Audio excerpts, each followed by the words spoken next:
It's time for the next GoSkills challenge, and the clock is ticking. Our Excel expert Claudia Buckley has a unique challenge for you to solve. Can you do it in time? This Excel challenge should be fairly simple. There will be multiple approaches to get the result we want, so let's make it interesting. On this worksheet, we have the top 20 cities in the world in terms of population. In the first column, we have the city and the two-letter country code. And in the next column, we have the population in 2021. Can we split the city and country data so that they're in two separate columns? After that, we'll want to sort the entire data set by country code.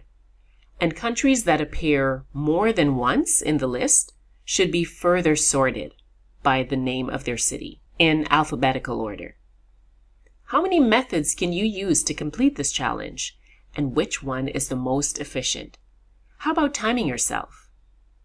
Download the file in the description to get started and watch this previously published video if you need help.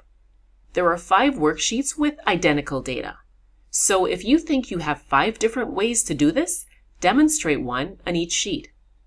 The countdown is on. Can you meet this challenge before we release the solution? Think you have what it takes to tackle this challenge? To get started, click on the link in the description and download the dataset. Feel free to share your progress or ideas in the comments section below. Or even better, join the GoSkills Slack channel to chat with other Excel pros about your approach. Link in the description. And want to know Claudia's solution? Well, subscribe to this channel. We'll be releasing the solution video next week, and you'll get the full step-by-step rundown of how she solves this challenge. So, let the fun begin. Good luck.